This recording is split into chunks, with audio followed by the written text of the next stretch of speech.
बारिश में 5 जुगाड़ू बहू, घर और रसोई। जहां बड़ी बहू सुधा चूल्हे में खाना बनाते हुए खिसिया कर बुदबुदा रही थी। मुश्किल से मचान पर से 7-8 तोड़ी टूटकर निकली हैं। ये भी बनने के बाद गलकर इतनी थोड़ी हो गई कि इतनी से तरकारी में 12-13 जनों को कैसे खिलाएंगे। गुंजा, चावल धो दिया हो तो जल्दी से ले आओ। जेठानी जी, अभी चावल नहीं धुला, इतनी देर से चंपाकल चला रही हूँ, लेकिन अभी तक अंदर से काई जैसा जमा जमा पानी निकल रहा है। हर महीने हम लोग इस मकान में रहने का 3-4 हजार रुपए किराया भर देते, लेकिन फिर भी पीने के लिए मीठा पानी नहीं लगा। इस हैंडपंप का खारा पानी पीना पड़ता है। गर्मी में पानी में किन किन रेत निकलती है और बरसाते लगते ही काई का जमा पानी निकलना लगता है। जितने का हमारे पति लोगों ने इस मकान का किराया भर दिया, उतने में ज्यादा नहीं तो 25 गज जमीन खरीद कर जड़ से घर बनवा लेते, तो एकदम मंजिल बनवा कर रह लेते। हर महीने कम से कम हम 5 बहू को ये टेंशन तो नहीं लेनी पड़ती कि मकान मालिक कब आकर किराए के लिए टोक जाएगा। मेरी तो समझ में नहीं आ रहा, इस पानी से चावल धोने के लिए काई कैसे अलग करूं। तभी मंजली बहू रीता जुगाड़ लगाती है और एक सूती की कतरन हैंडपंप के पानी निकलने वाले मुंह पर बांध देती है, जिससे पानी साफ आने लगता है। लो, मैंने इस काई का जुगाड़ कर दिया, अब धो लो चावल। वैसे मानना पड़ेगा मंजली जेठानी जी के अद्धांत से जुगाड़ लगाया है आपने। अब हैंडपंप का पानी इस कपड़े से खुद ही प्यूरिफाई होकर छन कर आएगा। कुमुद ऐसा बोल ही रही होती तभी मौसम काला कर देता है। तेज तेज की बिजली चमकने के साथ आंधी उठ जाती है। लगता है तगड़ी आंधी पानी होने वाली है। अभी पूरी तरह खाना भी नहीं बना। देवरानी जी, जल्दी चावल धोकर दे दो, वरना बारिश आ गई तो चावल नहीं बन पाएगा। जेठानी जी, धो रही हूँ, एक तो इतने बड़े पतीले में चुल्लू भर चावल मुट्ठी में नहीं आ रहे। तभी देखते देखते तेज आंधी पानी बरसने लगता है। 5 जुगाड़ू बहुएं रसोई का सामान समेटने लगती हैं। अभी तो घटाएं एकदम साफ थी, एकदम से इतनी मूसलाधार बारिश कहाँ से शुरू हो। नुपुर, ये मिट्टी वाले मसालेदानी उठाकर अंदर ले चलो, नहीं तो भीग जाएगी। लाइए, उपले की टोकरी मुझे दे दीजिए जेठानी जी, मैं अंदर ले जाती हूँ। तब कुमुद चूल्हे पर चढ़ी सब्जी की कढ़ाई जल्दी से उठाकर मकान के अंदर ले जाकर रख देती है। बड़ी बहू सुधा जैसे ही आंगन में बना चूल्हा पन्नी से ढकने लगती है तो मूसलाधार बारिश के चलते अचकन की मिट्टी गल चुकी थी। हे भगवान जी, कितने जतन से मैंने धूप गर्मी में नदी के पास से मिट्टी लाकर चूल्हा बनाया था और बारिश में मेरा चूल्हा टूट गया। अब खाना पीना किस पर बनेगा। बरसात में चूल्हा भीग कर टूट जाने के चलते सुधा को परेशान होते देखकर सास गोदावरी कहती है, बड़ी बहू, मिट्टी का चूल्हा ही तो था, भीग कर टूट गया तो टूट गया। वैसे ही सावन भदवा के मौसम में तुम खुले आंगन में खाना नहीं बना पाती, इसलिए तुम मुझे मिट्टी ला कर दे देना। मैं भंडार कोने में 2 मुंह का चूल्हा डाल दूंगी। एक बार में दाल भात बनकर तैयार हो जाएगा। बारिश के मौसम भर मकान के अंदर में ही खाना पीना कर लो। जहाँ एक तरफ पड़ोसी अड़ोसी बारिश के मौसम में अपने पक्के मकान में आरामदायक जिंदगी बिता रहे थे, वहीं बरसात का मौसम लगा देखकर 5 बहुएं काफी परेशान हो जाती हैं, क्योंकि इस किराए के मकान में पिछले 10-15 सालों से गोदावरी अपने 5 बेटों, 5 बहू और उनके 3 बाल बच्चों समेत किसी तरह टाइम काट रही थी। लेकिन छत दीवार कच्ची और कमजोर होने के चलते बारिश के मौसम में इन्हें टपकती छत के अंदर रहन सहन करने में काफी परेशान होना पड़ता था। मूसलाधार बारिश से उनके मकान की छत चूने लगती है। जेठानी जी, देखिए, बारिश की 2-4 बूंद नहीं पड़ती कि हमारा मकान चूने लगता है, क्या करेंगे। और क्या करेंगे, हर साल की तरह जैसे बारिश में बर्तन लगाकर एक जगह पर दही की तरह जमकर पानी इकट्ठा करते हैं, वही करेंगे, क्योंकि इस साल भी हमारे निखट्टू पतियों से मकान की छत पक्की नहीं करवाई गई। गुंजा के ताना कसने पर प्रभात भड़क जाता है और दोनों में झगड़ा होने लगता है। बस तुम लुगाइयों में से तो हम 5 भाइयों का घर में थोड़ी देर बैठना भी देखा नहीं जाता। अरे हमारा घर में रहकर खाना तुम सभी की आंखों में खटकता है। बस दिन भर घर के बाहर रहकर गधा मजदूरी करो, तब सब ठीक है। बस बस रहने दीजिए। आप 5 भाइयों की कमाई में तो जैसे आग लगी पड़ी है। पिछले साल बरसात से बोलते बोलते इस साल की बारिश की शुरुआत हो गई, लेकिन फिर भी आप 5 भाइयों से इतने पैसे भी नहीं जुड़े कि कम से कम घर की छत दीवार पक्की करवा दो। मैं तो करम फूट गया ऐसे निखट्टू पति से शादी करके। हाँ तो बोल देती अपने पिताजी को, कोई सरकारी सर्विस वाला पैसे वाला दामाद ढूंढ लेते। करवानी थी ना कमाते खाते परिवार में शादी। 2 टाइम की रोटी तो तुम्हें मैं ही कमा कर खिला रहा हूँ ना, कि तुम्हारे पिताजी। एक तरफ बरसात का कहर था, वहीं मकान के अंदर अपने बहू बेटे को इस कदर झगड़ा करते देखकर बिस्तर पर पड़े बीमारी की हालत में जूझते हुए हरिहर ने कहा, हे भगवान, अरे क्यों तुम मियाँ बीवी जब देखो झगड़ते रहते हो। अरे गोदावरी, इन दोनों को शांत करो, मेरा सिर दुखने लगा। ओहो, तुम दोनों मर्द लुगाई को लाज लग रही है कि नहीं थोड़ी भी। यहाँ तुम्हारे ससुर ने खटिया पकड़ रखा है और तुम दोनों झगड़ रहे हो। प्रभात, गुंजा, गरम मिजाज से मसले का निवारण नहीं निकलता। अब तो जो हालात सामने है उसे झेलना ही पड़ेगा।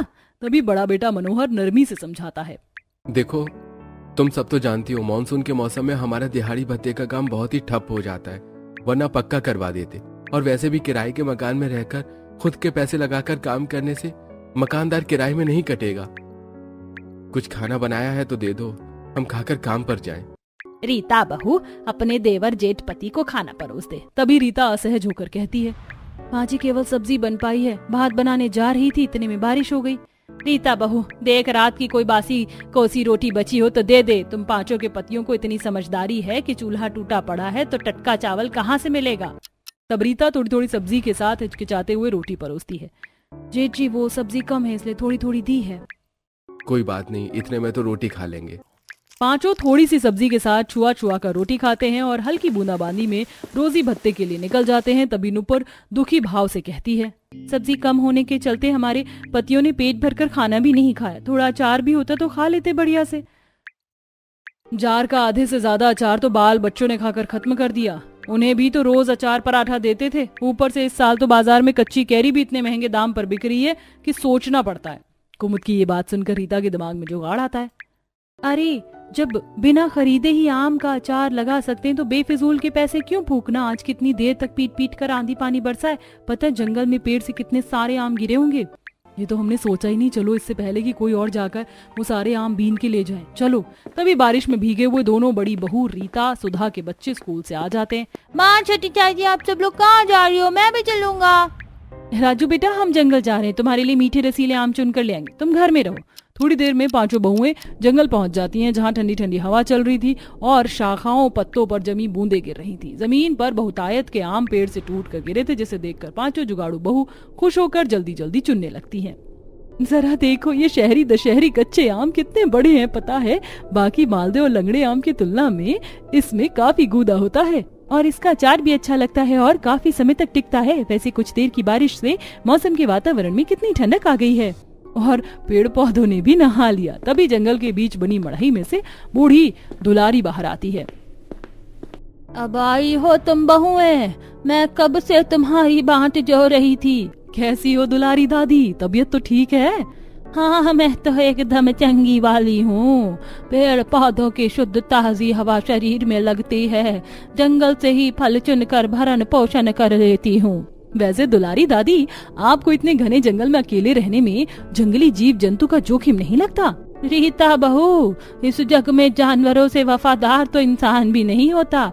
एक कुत्ते को भी अगर तुम 2 टुक रोटी डाल दोगी ना तो इतनी भी खाकर संतुष्ट हो जाता है, तुम्हारे घर के बाहर बैठकर पहरेदारी भी करेगा। ये तो है दुलारी अम्मा, हम पांचों भी जंगल में जब आते हैं तो काफी सुकून ठंडक मिलता है, दिल करता है यहीं पर बसावट कर लें, किराए की भी भारी चिंता सर से उतरे। तब नुपुर नदी के किनारे हरे साग निकले हुए देखती है। सुधा दीदी, रीता दीदी, वो देखिए बरसाते लगते ही नदी में साग पनप गया है। पर नुपुर साग तो सर्दी के मौसम में होता है, बारिश में कौन सा साग पात होता है? मेरे देखने में तो खरपतवार लग रहा है। गुंजा जीजी मुझे भी साग की अच्छे से परख है, ये लाल चौलाई का साग है, बाजार में बहुत महंगा बिकता है, मैं खोट कर ले आती हूँ। नुपुर नदी के अंदर उतरकर उस लाल लाल चौलाई साग को खोटने लगती है। तभी उसके पैरों के नीचे काफी सारे पत्थरों का आभास होता है। लगता है इस नदी में घोंगे और सीप भी हैं। नुपुर देखो मौसम खराब हो रहा है, जल्दी से आ जाओ। हमारा चूल्हा भी तो टूट गया है, अब नदी के पास आए तो बलुआ मिट्टी ले लेते हैं। दोनों बड़ी बहू चूल्हा बनाने के लिए मिट्टी निकालती हैं, वहीं नुपुर नदी में से ताजा साग खोट कर बाहर आती है। जैसे ही पांचों बहू घर पहुंचती हैं तो मकानदार राजू को मार रहा था। दादी मुझको बचाओ, मोटे खड़ूस अंकल मुझको मार रहे हैं, मुझको बहुत दर्द हो रहा है। मकानदार जी छोड़ दीजिए मेरे पोते को। हरामखोर कहीं का, तूने मुझे मोटा बोला, अभी देख मैं तेरे कैसी खाल खींचता हूँ। तभी रीता बीच में आकर अपने बच्चों को ले लेती है। हे भगवान, राजू तो ठीक है ना? मकानदार जी इतने छोटे मासूम से बच्चे को मारते हुए आपको मोह नहीं आ रहा था? अरे क्या किया मेरे बेटे ने? ज्यादा दूध की धुली मत बन गोदावरी की बहू, एक तो तूने अपने बेटे को इतना चस्का कर रखा है, मेरे मकान का दरवाजा तोड़ दिया, खर्चा तो मेरा बढ़ गया ना। एक तो तुम पांचों की कसम कभी भी टाइम पर किराया नहीं देते, खाली कर जाओ मेरा मकान। उल्टा चोर कोतवाल को डांटे। पिछले 2 महीने से दरवाजा उखड़ा हुआ है, हमने अपने पतियों से आपको खबर भी करवाई थी। एक तो आपको मकान में कुछ भी मरम्मत करवाने के लिए बोलो तो आप नहीं करते। छत भी एकदम कमजोर पतली चादर हो रखी है, ना तो आप पक्की करते हो और ना किसी साल सफेदी करते हो। मकानदार के अचार डालने के लिए बनकर बैठे हो। रीता गुस्से में मकानदार पर दाना पानी लेकर चढ़ जाती है, जिससे वो भी पिनक जाता है। अच्छा जी, जिसका खाना उसी को आंख दिखाना। अरे ओ गोदावरी, समझा ले अपनी बहू को, ज्यादा प्रधान ना बने, वरना अभी सबको निकाल कर फेंक दूंगा, फिर दर दर भटकते फिरेंगे। रीता शांत हो जाओ, बात बढ़ाने से कोई फायदा नहीं है। मकानदार जी, अभी आप चले जाइए, हमारे पति आएंगे तो हम किराए के लिए बोल देंगे। इस महीने में मुझे पूरा क्लियर किराया चाहिए और 10 तारीख तक मुझे मेरा मकान भी खाली चाहिए। एक तरफ बरसात का मौसम था, वहीं दूसरी तरफ मकानदार घर खाली करने के लिए बोलकर चला जाता है। रात को पांचों भाई थैली में थोड़ा थोड़ा राशन लेकर आते हैं। ये लो, थोड़ा दाल चावल लेके आए हैं, खिचड़ी बना दो। आज भी आप पांचों भाई की इतनी आमदनी नहीं हुई कि सब्जी ले आए, बस छुच्छे दाल चावल उठा कर ले आते हैं, बच्चे खाते भी नहीं है।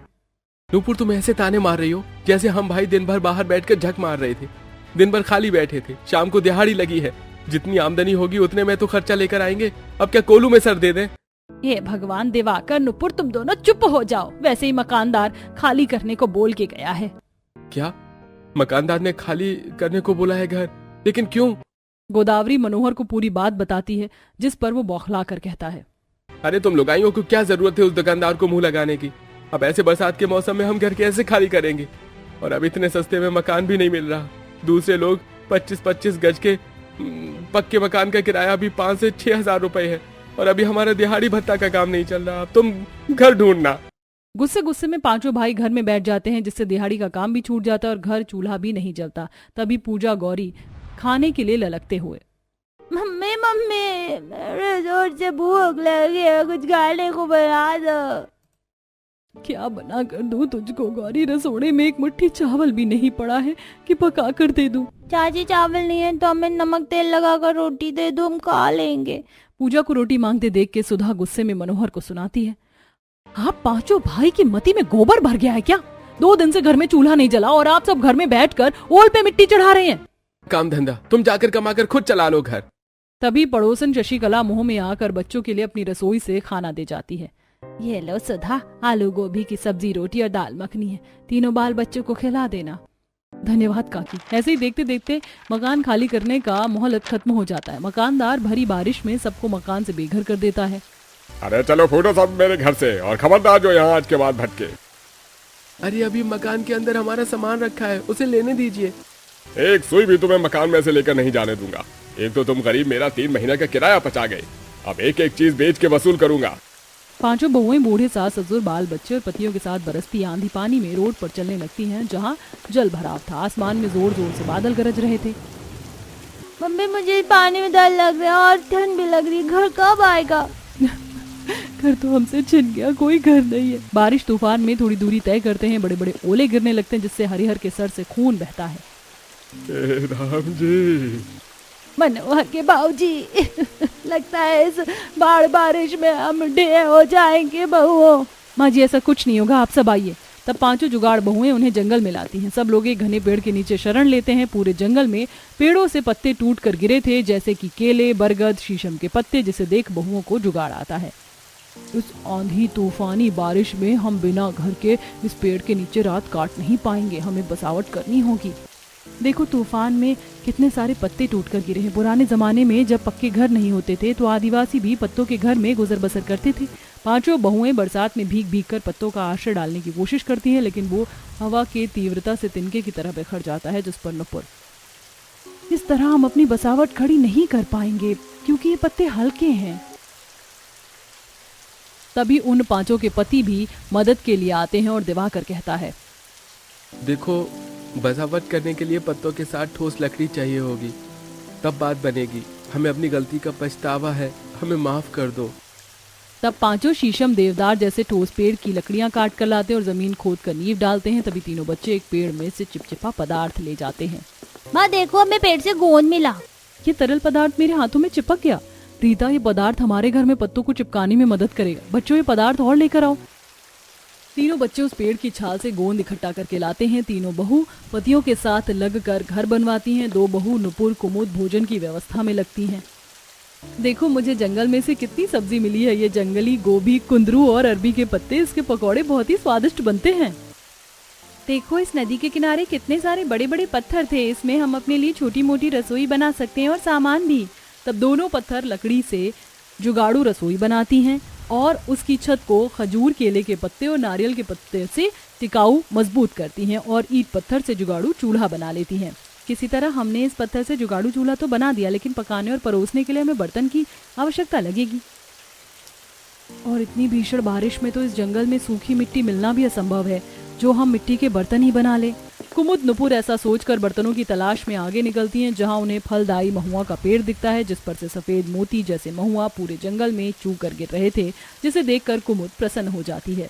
मुझे तो पता ही नहीं था कि जंगल में महुआ का पेड़ है। अब तो हमारे खाने का जुगाड़ हो गया। पता है, महुआ की रोटी बहुत स्वादिष्ट बनती है। वो देखो कुमुद, इस बरगद के पत्ते कितने चौड़े हैं। गांव देहात में शादी विवाह में इसके पत्तल बनते हैं। हम इससे बर्तन बना सकते हैं। नुपुर उस बरगद की डाली से खूब सारे पत्ते तोड़कर अपनी बसावट में वापस आती है और खाना रखने के लिए बड़े बड़े बर्तन पत्तल बनाती है। वहीं दुलारी उन्हें जरूरत के लिए 1-2 मिट्टी की हांडी दे जाती है। ये लो बहू, ये मिट्टी की पतूकी ले लो, इसी में पका लेना। बहुत बहुत धन्यवाद दुलारी दादी, आपने हमारी समस्या हल कर दी। चलो अरबी के पकौड़े बनाते हैं। मगर बिना तेल के पकौड़े कैसे बनाएंगे? तभी सुधा जंगल के थोड़ी आगे अरंडी के पेड़ देखती है, जिसमें फल लगे हुए थे, जिन्हें देखकर उसको जुगाड़पन सूझता है और वो उन फल पत्तों को तोड़ कर ले आती है। जेठानी जी, आप इन कटीले फलों का क्या करोगी? रीता, इसके अंदर अरंडी के बीज होते हैं, जिसको पेड़ने से तेल निकलता है। ये सुनकर रीता आश्चर्यचकित होती है। तब उन फलों में से बीज निकालकर सुधा उसे कूट कर तेल निकालती है। वहीं जंगल से ही उन्हें कच्चा हल्दी का पेड़ भी मिल जाता है और नदी में से नमक, जिससे वो स्वादिष्ट पकौड़े बनाकर परोसती हैं। वाह, ये अरबी के पत्ते के पकौड़े तो कितने करारे, खस्ता और स्वादिष्ट लग रहे हैं। खाने में पेट भर गया। सच में मनोहर भैया, और इस जंगल के ठंडे ठंडे वातावरण में बसावट करके खाने का अनुभव कितना खास है ना। ये लीजिए और पकौड़े खाइए, गरम गरम स्वादिष्ट लगेंगे। सुधा, हमको माफ कर दो। हमारी लापरवाही के चलते हम आज घर से बेघर हो गए। ये तो तुम पांचों के जुगाड़ की वजह से हम इस जंगल में बसावट कर पाए, वरना बेघर बिना छत के बारिश में भटक रहे होते। अब हम पांचों भाई मेहनत से कमाएंगे। अगले दिन तड़के सुबह सुबह पांचों जीविका उपार्जन करने में लग जाते हैं। तीनों भाई लकड़ी की कटाई करते हैं और 2 नदी में से मछली निकालते हैं। वैसे बरसात से इस नदी के पानी का जलस्तर काफी बढ़ गया है। रोहू, मांगुर, बड़ी बड़ी मछली हाथ में पकड़ में आ रही हैं। हमने भी लकड़ी काट ली है, चलो अब बाजार चलते हैं। तब पांचों बाजार में जाकर मछली और लकड़ी बेचते हैं और नदी की ताजी मछली होने के चलते ग्राहकों में महंगे रेट में भी खरीदने की लूटमार मच जाती है, जिससे मछली बेचकर उनकी अच्छी आमदनी होती है। वहीं पांचों जुगाड़ू बहुएं भी जंगल के परती भूभाग में जमी काई को साफ सुथरा करके बरसाती मौसमी सब्जियां, साग जैसे कि चौलाई, भुट्टे की बुआई लगा देती हैं। थोड़े समय में उसमें से फसल फूट पड़ती है, जिससे अब पांचों रसोई में बनाने के लिए ताजी सब्जियों का इस्तेमाल करती हैं और पांचों बहू बारिश में जुगाड़ू घर रसोई में सुलभता से रहन सहन करने लगती हैं।